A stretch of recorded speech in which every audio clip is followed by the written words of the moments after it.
everyone, welcome back to my channel. It is Crystal. This is day 2 of Vlogmas.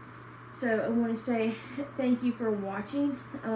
Hopefully you guys saw day 1 that I posted yesterday on December 1st. Obviously today's December 2nd, so I'm going to try to get a video up every day this month. And hopefully I'll be able to do that. So I would really appreciate it if you guys would give me a thumbs up, subscribe, comment, and if you beside of this excuse me,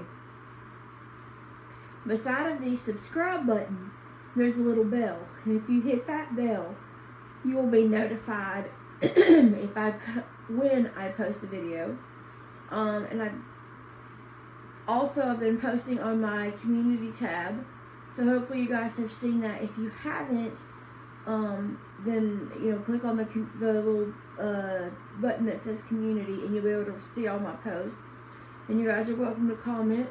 And I just want to say before I get into the video, thank you so much for all of your support. I really appreciate it, and I hope to hear from you guys in the comments. So I thought today I would do something kind of different, and I would share a very delicious cookie recipe with you. Now, sometimes this time of year people are doing Christmas like cookie exchanges and stuff. And I know that, with this is 2023 now, but I know back in 2020, we were not able to do those things. So hopefully you guys now in 2023 are able to have cookie swaps and different parties and whatnot. And we've never done like a cookie exchange at our house, with our family. But maybe one day we can do that. Maybe, I don't know. But so I thought I would share this recipe with you, and it is so delicious. And and I know a lot of people on YouTube will show you how they make the recipe and whatnot. But for me, I just think it's easier in the situation that I'm in as far as being blind and not being able to see it all. So I thought, why don't I just tell you the recipe and you can look that up. Now, I do want to give credit to where this recipe came from. This recipe came from a very wonderful friend of mine. I haven't talked to her forever. I need to call her and check on her. But anyway, she's wonderful, and she got this recipe, I want to say, from Ina Garten, so from the Barefoot Contessa on Food Network.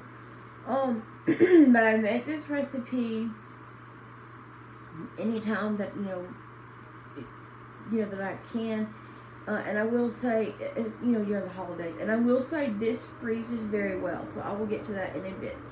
So first of all, this is a chocolate cookie recipe, chocolate chip cookie. It is the best chocolate chip cookies I've ever had. Delicious. So you need 1 cup of room temperature butter.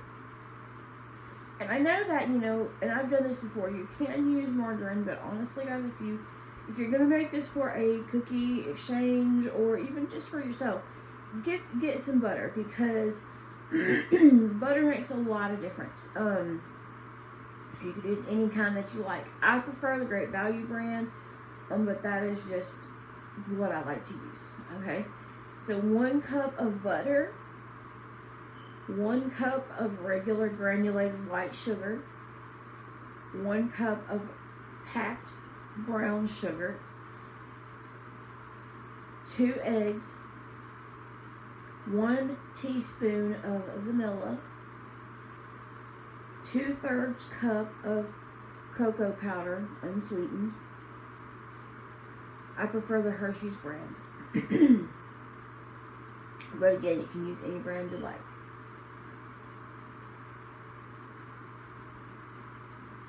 2 cups of flour. Now, the recipe calls for baking soda and all that baking powder.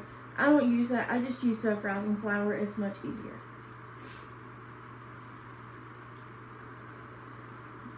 2 cups of semi-sweet chocolate chips.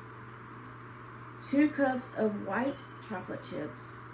and 1 cup of chopped walnuts or pecans. Now, you can leave the nuts out. Matter of fact, a lot of times I do because I don't have them. So, the first thing you want to do is cream together your 2 sticks of softened butter, 1 cup of brown sugar, 1 cup of white sugar, and cream that together very, very well. Add 2 eggs, add 1 teaspoon of vanilla, 2/3 cup of cocoa powder, unsweetened, 2 cups of, I use self-rising flour, 2 cups of semi-sweet chocolate chips, 2 cups of white chocolate chips, and 1 cup of walnuts, chopped walnuts. Mix all of this together, and you have a couple options at this point. You can use a cookie scoop and scoop them out on the cookie sheet. And I forgot to say, preheat your oven to 350. Sorry, guys. Excuse me. So, once your oven is preheated, scoop out your cookie dough on a parchment-lined baking sheet. Now, I prefer to make these cookies big. So I use one of those Oneida cookie scoops. It's like a 1/4 cup cookie scoop. But you could make them smaller. You could use 2 spoons. You could use whatever. If you don't have a cookie scoop, then just use like a tablespoon or whatever and make them as big or small as you like. Then I take and bake them for 10 to 12 minutes. Now, you can wiggle room. You have some wiggle room here. So if you like your cookies, I prefer my cookies very soft. So a little bit underbaked. I mean, maybe like 2 minutes under.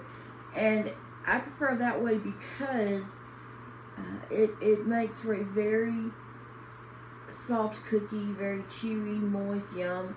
So you can leave it in longer.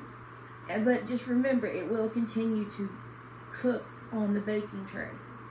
Take them off of the tray, just leave them on the parchment paper, and let them sit and cool, and continue to bake. Now, I get 18 1/4 cup cookies.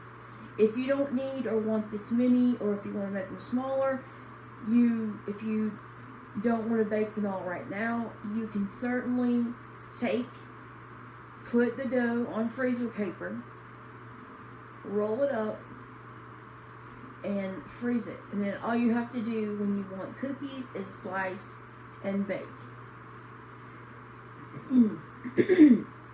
So this cookie dough freezes well. The baked cookies freeze well. Like I said, you can make them smaller. And if you do like a cookie exchange, then you would take your cookies and then you get cookies from other people and this and that. So you could do that as well. Hope you guys enjoy this recipe, and I want to thank you so much for watching. Please remember to comment, like, subscribe, and make sure you hit the bell so that you're notified anytime that I upload, which I'm hoping is at least once a day this month. Hopefully I can keep it up. So I hope to hear from you guys. Thank you for watching. Have an amazing day. Bye.